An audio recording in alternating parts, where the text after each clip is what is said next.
ሰላም አለይኩም ወረህመቱላሂ ወበረካቱ። ሰላም ጤና ይስጥልኝ ክብራትና ክብራን ተመልካቾቻችን እንደምን አላችሁ? አለን። ዛሬ እንደምትመለከቱት ይህን ቤት ይዤላችሁ ቀርብ ያለው ስንት ይሸጣል የሚለውን ሙሉ በዝርዝር የምነግራችሁ ነው የሚሆነው። ስንት ካሬ ነው ቤቱ፣ ውስጡንም ገብተን እንመለከተዋለን። ምን ይመስላል እንግዲህ ቆንጆ የሆነ በርካሽ ነው ይዤላችሁ የመጣሁት። ለመዳም ቅመሞች የሚሆን ርካሽ ፈልግልን ላላችሁ ምርጡን ለእናንተ ይዤላችሁ መጥቻለሁ። የቀደመ ይውሰደው ብለናል።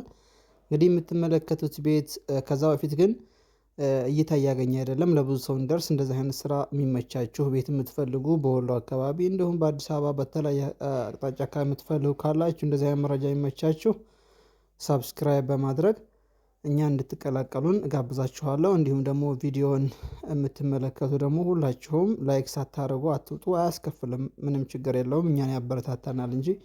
እንግዲህ ውስጡ ይሄን ይመስላል። እንደምትመለከቱት ኮርኒሱ ተሰርቷል፣ ግድግዳው ቻክ ተደርጓል። ያው ግን ግድግዳው ትንሽ እንደመፋቅ ብሏል። ያው እድሳት ይፈልጋል። ሌላ ምንም ወጪ የለበትም ውስጡ ማለት ነው። ሰፊ ክላስ 2 ክላስ አለው። ግቢው ደግሞ ሌላ እንደፈለጋችሁ 100 ቆርቆሮም ሊሆን ይችላል፣ 80 ሊሆን ይችላል። 5 ክላስ ማሰራት የሚችል ግቢ አለው ማለት ነው። እንግዲህ ይሄ ካሬው 160 ካሬ ሜትር ነው። አጠቃላይ የቦታው ስፋት በሁለት በኩል መንገድ አለው። አንድ ቀጥታ መንገድ ይወጣል፣ አንድ ደግሞ እዛው ዳር ላይ ያለ ቤት ነው፣ በሁለት በኩል መንገድ የሚያገኘው ማለት ነው።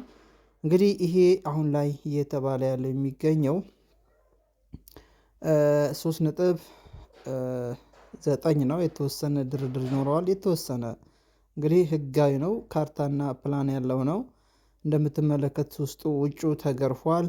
2 ክላስ ቤት ሰፋፊ አለው።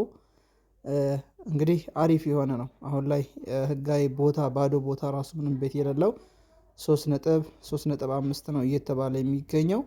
ይሄ ደግሞ ኬሚሴ ከተማ መሀል ከተማ ነው የሚገኘው። እንደምትመለከቱት ቦታው ትልቅ ቦታ ነው ያለው። ከፈለጋችሁ ዳር ዳሩን ለድርጅት ማድረግ ትችላላችሁ። መንገድ ዳር ነው። እንደምትመለከቱት ውጩ ስንመለከተው ይሄን ይመስላል። በዚህም መንገድ አለው። በዚህ ይሄ ቀጥታ እዚች ጋር የሚያወጣ መንገድ አለ። ይሄኛውም አለ። ይሄ ቀጥታ ወደ አስፋልት የሚያወጣው ነው። እንደምትመለከቱት ቆንጆ የሆነ ሰፈር ነው። ያው እንግዲህ ይሄም ማየትም ሆነ መግዛት ለምትፈልጉ በደንብ አድርጌ ያሳያችኋለሁ። ቪዲዮውን ተመልከቱ። ስልኬን የመጀመሪያ ኮሜንት ላይ አስቀምጥላችኋለሁ ወይ መጠየቅ ትችላላችሁ። በአካል መጥቶ ማየት የሚችል ወኪል መላክ የምትፈልጉ ላኩ። እንግዲህ በስነ ስርዓት ማሳይ ነው የሚሆነው።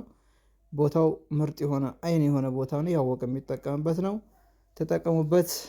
ላይክ፣ ሼር፣ ሰብስክራይብ ማድረግ አትርሱ።